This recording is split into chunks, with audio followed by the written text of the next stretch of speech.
बहुत अच्छा लगे रहो इंडिया।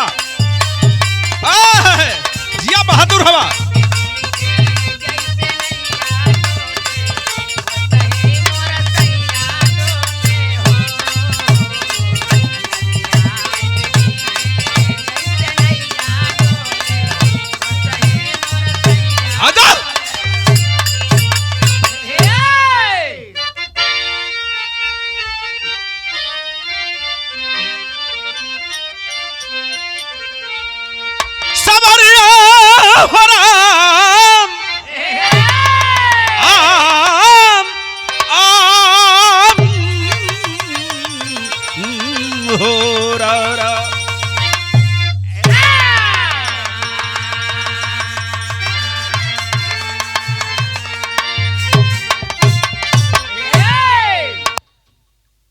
आइए, जो इतनी बड़ी भगदड़ हो गई, जरा इसको जरा सुनिए। इस भगदड़ में और उत्तर प्रदेश में एक ऐसी घटना घटी जो संगम में बहुचर्चा का विषय बना। पूरे उत्तर प्रदेश में, पूरे भारत, पूरे विश्व में चर्चा का विषय बना है। कवि जी भाव लिखना, का लिखना भैया हमारा वा भूमिका में भाव।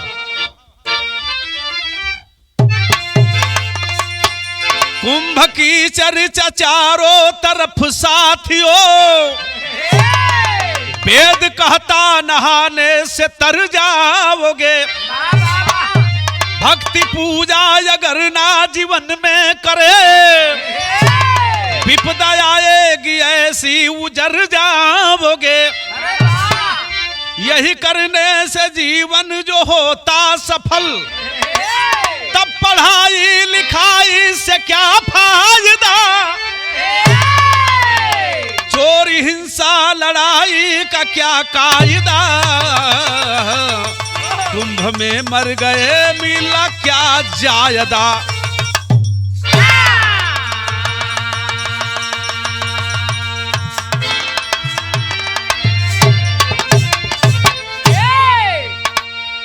ब्राह्मण कहता है कि दान पुण्य करने से तुम्हारा जीवन तर जाएगा। भिक्षा अगर आप उसे देंगे तो यही कहता है कि आप दान मुझे दे दो। जैसे कि पहले प्रथा थी कन्यादान, अन्य दान, पिंडदान। लेकिन एक बात बताइए कि क्या बिटिया बेचने की सामान थोड़ी ना है, रिश्ता कहीं जुड़ जाता है। ये तो देवदासी प्रथा में कन्यादान चलता था। हम वहां नहीं जाना चाहता हूं, मैं यहां रहना चाहता हूं। भैया हो, आखिरकार पूजा पाठ करने से, भक्ति आराधना करने से और जीवन में आदमी अमर हो जाता, नहीं मरता। तो आखिर जो पूजा पाठ करने वाले इतना दुखित क्यों हैं, ये भी तो सोचने का विषय है। लेकिन मेरा ये भाव बताता है, मेरी सोच बताती है कि आप जैसा करोगे तुम्हें वैसा मिलेगा। लाख पूजा पाठ कर लो, आराधना प्रार्थना वंदना किसी की कर लो, लेकिन जो जैसा करोगे उसी तरह पाओगे। अब तुम्हारे दुख को कोई टालने वाला नहीं है, बस तुम्हारे मन का ये भ्रम है, संतुष्टि है। यही बदे कवि जी लिखना गजल में अंदाज लगई।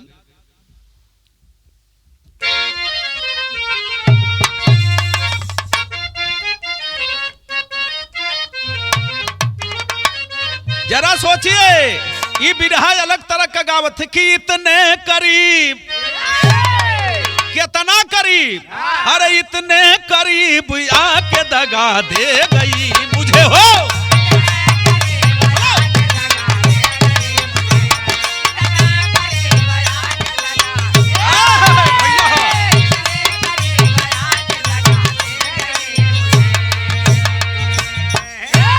बिरहा से दिल दिमाग न हटे। हम ऐसन गावत बजावत हैं कि लोगन के आनंद भी आ जा और कहानी का मतलब भी निकल जा। यही बदे बिरहा में भाव लगल, लिखल का गईल भैया। जरा सोचिए, पढ़ाई लिखाई करके अगर मूर्खता का काम करते हो तो कौन भोगेगा। अरे ब्राह्मण तुम्हारे भैया, अरे ब्राह्मण तुम्हारे जीवन का हिसाब कर रहा।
बड़ा कर्म इंसान का होला एक दूसरे के कदर करे, छोट बड़ का ई दिमाग में रखे कि जे जैसन हो के ओकर सम्मान करे के चाहिए। ब्राह्मणवादी विचार से, मनुवादी विचार से जब तक वो आदमी बाहर नहीं आएगा, वो अपना निर्णय खुद नहीं ले पाएगा, तो उसे मंजिल नहीं मिल पाएगी। बिरहा यह सिद्ध करे जाती है। कहानी में शुरुआत लगल भैया हमारा बा।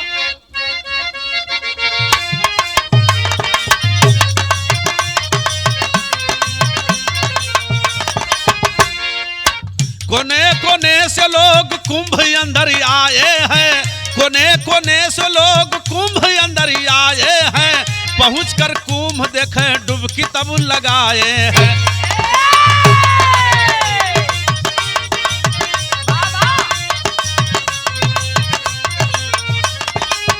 अमावस्या रात रही सबसे बड़ी आशायित है, अमावस्या रात वाली सबसे बड़ी आशायित है, स्नान करना होगा इसी में किफायत है।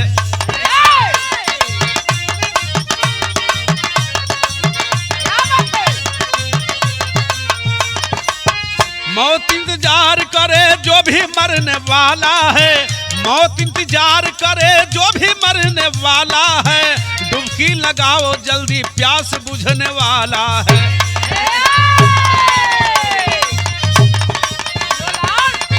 आजा।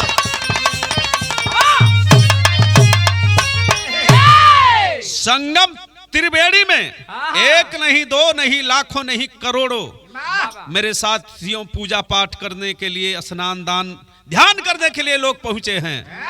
जैसे ही लोग अभी मन बनौले हम कि 28 तारीख के रात में हमन 12 बजे के बाद नहाल जी, 29 तारीख होके लगी, तो आधी रात में नहाना जरूरी है। अगर हम लोग नहा लेते हैं तो जीवन का तरनतार हो जाएगा।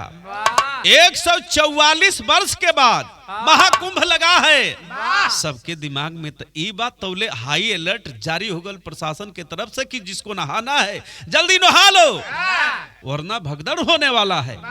यही में लोग उठना, भागे पराए लगना, कूदे फाने लगना, पूजा पाठ में तैयारी करे लगना। भीड़ तो इतना बा भैया कि एक दूसरे के ऊपर लोग भैया हो भागे दौड़े लगना। इतना ना, कुछ लोग जब पानी में घुसला नहाए बदे वही पनिया में हो भैया डूबे लगना। कुछ और लोग पानी के अंदर घुस गए, जो बाउंड्री बना है, जो रस्सी लगी है उसके अंदर नहीं बल्कि उसके बाहर हो गए। काहे बदे? अमावस्या का रात अगर हम ना नहा पाओली तो बात बिगड़ जाई। बाहरे भ्रम, बाहरे सोच, बाहरे दुनिया, कैसा नहीं दुनिया बा। अरे जन्म सत्य है तो मृत्यु भी सत्य है, लेकिन जबरी जहर खैबा तो मरबा ना भैया, केहू बचा ना पाई तो होके। लेकिन हाई देखा तर्ज लगल, कम तर्ज भैया हमारा बा।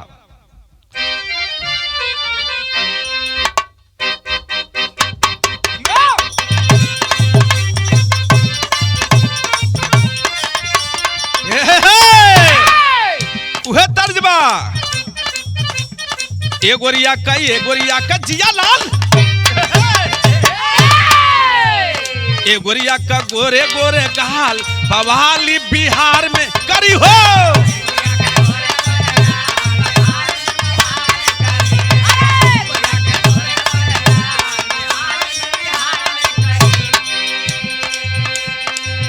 खैर बढ़िया है। हम ए गोरिया के गोरे गोरे गाल बवाली बिहार में करी, चाहे बवाल बिहार में करी चाहे बिहार में बवाल, बात कही है। लेकिन भाव लगल कहना बड़ा। दुखावा में रोवे परिवार, अरे दुखावा में रोवे परिवार, चिघार भैला मेलावा में हो।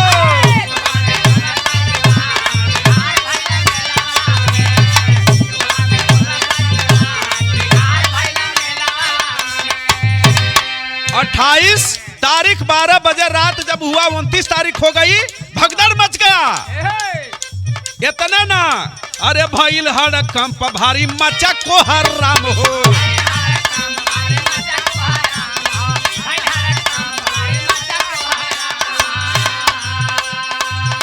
अरे पूजा पाठ करे देखा सुना राम राम हो। कोई पूजा पाठ करत राम राम कह के कहरत। अरे चारी ओर मचल हाहाकार चिघार भइल मेलावा में हो।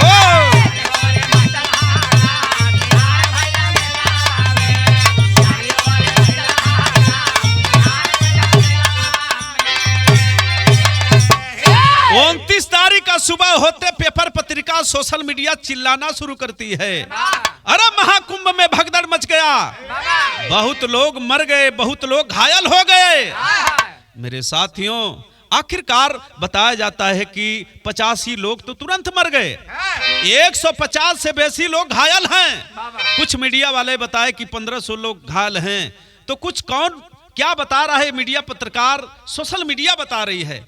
जब घर के लोग खबर हो भैया टीवी के माध्यम से, टेलीविजन के माध्यम से, जब पबला केहू का भाई, केहू का भतीजा, केहू का चाचा, केहू का चाची, केहू का भाई, केहू का भौजाई, केहू का बाप, केहू का मतारी, केहू का बेटा, केहू का पतो, वो मेला में गल हो स्नान दान पूजा ध्यान देव बदे। लेकिन जब खबर पौला हो भैया, हर हर हर हर सब रोए लगल। के माया मोह ना होले अपने परिवार से, हाय हाय सब ही करत बा। बाहर समय, बाहर लोग, बाहर दुनिया है। जौने भगवान के जे ने मान सम्मान के चक्कर में लोग गईला कहा मिलल। जे भैया बढ़िया से नहा के अपने घरे चल गल तो ठीक बा, लेकिन जे पानी में डूब के मर गल, जे घायल हो गल, जे मौत के मुंह में आखिरकार हो भैया मरत जियत समय ओकर कटत हिया। बतावा ओकरे परिवार के लोग जनिहन तो ओकरे सर पर कहा बीती। बिरहा में कवि जी भाव देल, परिवार के लोग जब सूचना पौलत तो रोवत हुआ कैसे। अरे खबरिया सोशल मीडिया पर छपल, भैया अरे खबरिया सोशल मीडिया पर छपल, अरे खुशी गम में बदली बरसे ले नजरिया। घर परिवार के लोग जब खबर पौले, मेला में जेकर साथ छूट गल हो भैया वो जुहत है, भाई का साथ भाई से छूट गल, पत्नी का साथ पति से छूट गल, लोग जोहत हुआ, भागत हुआ, दौड़त हुआ, रोवत हुआ। हालात का है एगो तर्ज लगल भैया हो बाबू कैसन।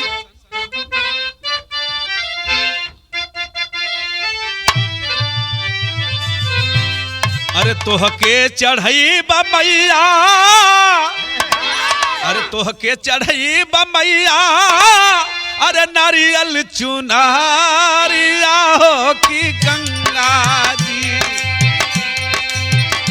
तोहके चढ़ई बा मैया, नारियल चुनारिया हो की गंगा जी।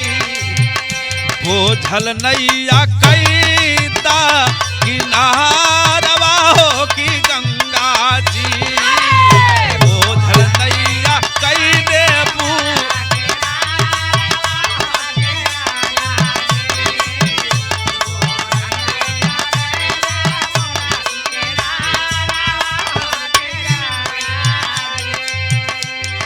जे जेकर परिवार के रहल सूचना पहुलस हो बाबू सिर पर बजर गिर गई न हो।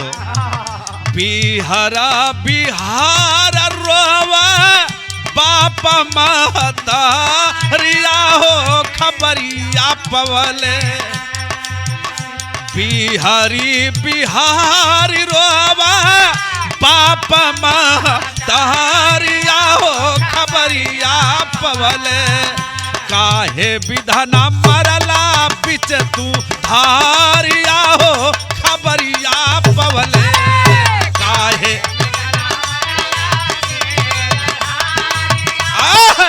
भैया हवा बहादुर हवा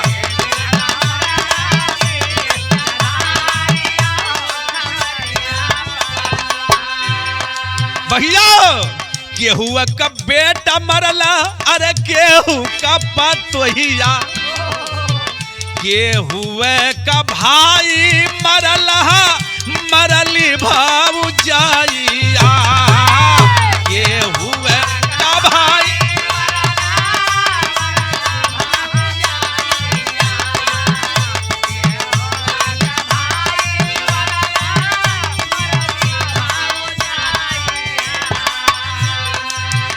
दुख के सगारवा में डूबली नेवारिया हो खबरिया पवले। दुख के सगारवा में डूबली नेवारिया हो खबरिया पवले काहे विधना मरला विषधारिया हो खबरिया पवले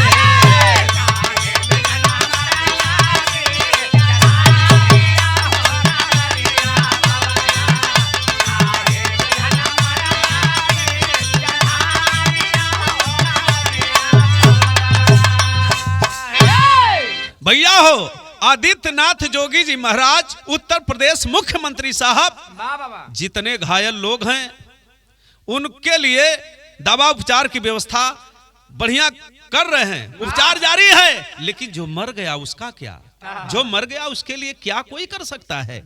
मेरे साथी जकरे परिवार से जे मर गल हो भैया, जे बचल बा घर में, परिवार में, रिश्तेदार में, नातेदार में, सबके आंख से आंसू बरसत है। हाय हाय सब ही करत बा, देखवैया सुनवैया गवैया बजवैया के करे आंख से आंसू ना गिरत बा। भैया ओकरे दिल से जाके पूछा जकरे घर में ऐसा घटना हो गई बा का फिर नाव ले कुंभ में जाए खाती ना है खाती नहीं हो। लेकिन भैया हो आखिर दुख तो दुख हुआ करता है। मेरे साथियों आखिर हुआ क्या, सरकार व्यवस्था में लगी है, आगे भी छानबीन जारी है, कितने लोग भी लापता हैं। कहना पड़ा संकेत लगल, पहपट में भाव लगल भैया भयल का।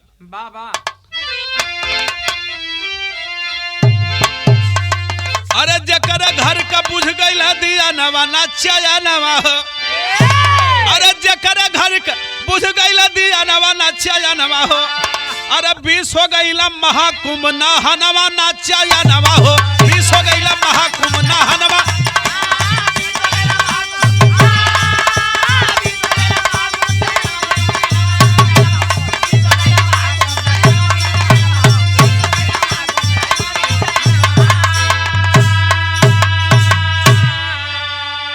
अरे मौत का बखंजर मरलस, अरे रच देहलस इतिहास हो, अरे घर का दिया ना बूझल जेकर अरे हो गई विनाश हो।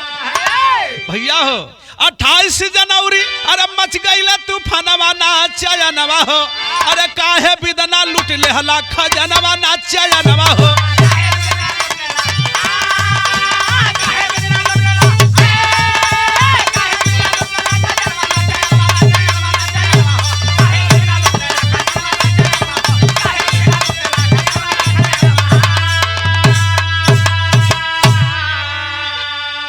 विश्व के कोने कोने में ये चर्चा फैल गई, सोशल मीडिया नेटवर्क के माध्यम से, टीवी टेलीविजन के माध्यम से सभी लोग देख रहे हैं। अरे ऐसा क्यों हो गया? अगर भगवान में विश्वास है, भगवान में अगर शक्ति है तो ऐसा क्यों हुआ? उनको बचाए क्यों नहीं? हर युग में भगवान आकर के सबकी मदद करते हैं, दुख से उबारते हैं भक्तों को, लेकिन भगवान कहां सो रहे हैं? कम से कम इनको तो देखना चाहिए, समझना तो चाहिए। भैया हो बाबू, परिवार के लोग दुखित है, हम परिवार तो परिवार, एरिया क्षेत्र जवार जिला प्रदेश के लोग भी दुखित हम। का है पूजा करने से जीवन का तरन तार हो जाता, जिसमें पढ़ाई लिखाई का कोई मतलब नहीं निकलता, तो पूजा ही करके लोग क्यों नहीं तर जाते? पूजा ही करने से अधिकारी कर्मचारी लोग बन जाते, मंत्री विधायक बन जाए करते, तो पढ़ने की क्या जरूरत है? मेरे साथियों जरा सोचिए कि जब तक मुंह में खाना नहीं डालेंगे वो अंदर पेट में नहीं जाएगा। जब तक आप कर्म नहीं करेंगे तब तक आपको फल नहीं मिल सकता है। बिन पढ़े चाहे जितना पूजा कर ले कोई डीएम नहीं बन सकता है, कोई अधिकारी नहीं बन सकता है। मेरे साथियों आंख अगर है तब दिखाई देगा, आंख रहते हुए आप सही बात को समझ नहीं पाते, सही चीज को देख नहीं पाते, तो आपसे बड़ा अंधा कोई इस धरती पर नहीं है। मरे हुए लोगों को दिल से मैं श्रद्धा सुमन अर्पित करता हूं कि मालिक उनके परिवार को दुख सहने की क्षमता दे और आज से सद्बुद्धि और ज्ञान दे, सही रास्ते पर चले। मैं ये नहीं कहता हूं कि पूजा पाठ बेकार है, लेकिन करिए, जो भी करना है अपने घर पे करिए, कहीं जाकर कहीं आ करके गलत काम मत करिए, किसी की हत्या मत करिए, किसी के साथ गलत अन्याय मत करिए। ये समझिए कि जीवन में अगर जो कुछ करना है मानवता बात को लेकर चलना है। आल्हा में कवि जी भाव देना,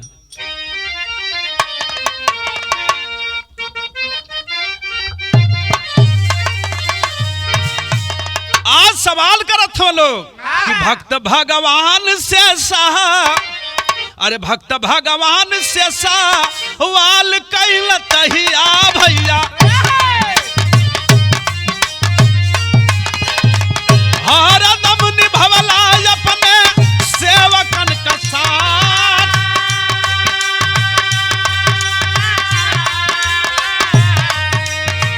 कुंभ मेलवा में कावन भाईले कसुरवा भगवन लसिया पलास आजा बीच गईलिया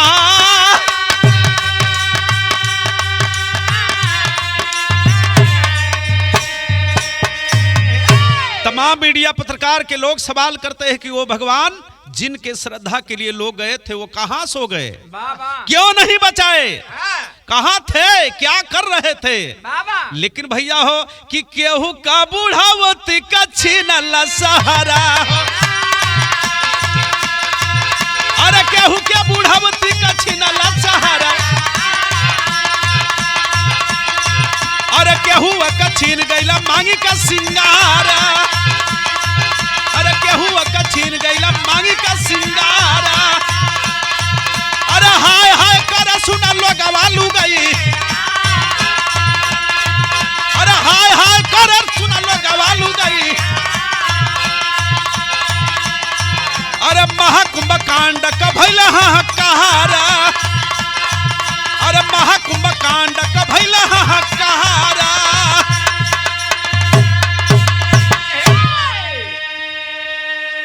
जिनको जो मान करके उस मेले में गए थे नहान स्नान पूजा करने के लिए, भगवान नाम नहीं लिया जा रहा है कि किस भगवान पर टीका टिप्पणी कर रहे हैं लोग, लेकिन भगवान का नाम आ रहा है। लोग कह रहे हैं कि जो जिनको मानता है वो आखिरकार उसकी मदद भगवान क्यों नहीं किए, करना चाहिए ना। जैसे बाबा साहब भीमराव का संविधान पूरे मानव का कवच बन करके रक्षा करता है, उसी तरह से भगवान का भी संविधान तो लागू होना चाहिए भक्तों के लिए। लोग सवाल करते हैं, एक बात कहा जाता है खड़ी के माध्यम से, कवि जी लिखना का लिखना भैया हमार, अरे डूबते के काहे ना, अरे डूबते के काहे ना, अरे बच्चा वाला भगवान ताना मारेला जहनवा कहाँ रहला भगवान।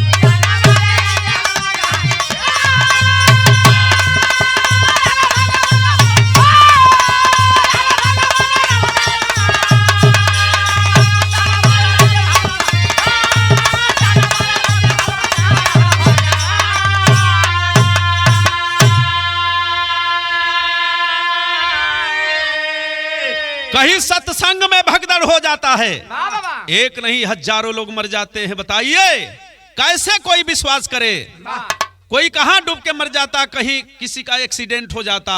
अगर आस्था है, जिनके प्रति आस्था रखते हैं, चाहे भगवान हो, देवी हो, देवता हो, कोई भी हो, अगर आस्था है तो उन देवी देवता भगवान को बचाना चाहिए। अरे कैसे कर राखी, कैसे कर राखी प्रभु, अरे तोहरा प्रयास था, अरे माया मोह तोर देहला काहे बदे वास्ता।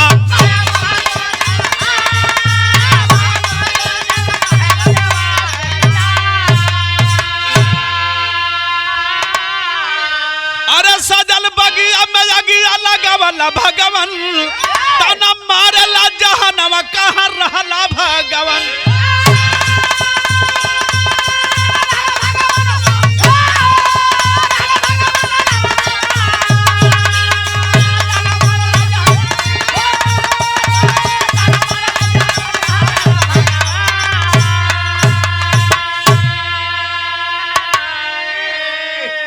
उनतीस 1/2/2025 घटना हाहाकार मचाई हुई है, चारों तरफ इसी बात का चर्चा है। मेरे साथियों, यही दुनिया, यही सत्य है। जरा सोचो, अगर जिस बात पर तुम्हें भरोसा ना उसको खत्म कर दो, जिस चीज से तुम्हें नुकसान है अपने जीवन से हटा दो। गुरु बिहारी गुरु गणेश गुरु राम लाल जी पावन कथन करे बीजा फौजी लागेगी सुहावन। अरे खबरिया सोशल मीडिया पर छपल, विजयी नंदलाल का सुने सब दरिया, खबरिया सोशल मीडिया पर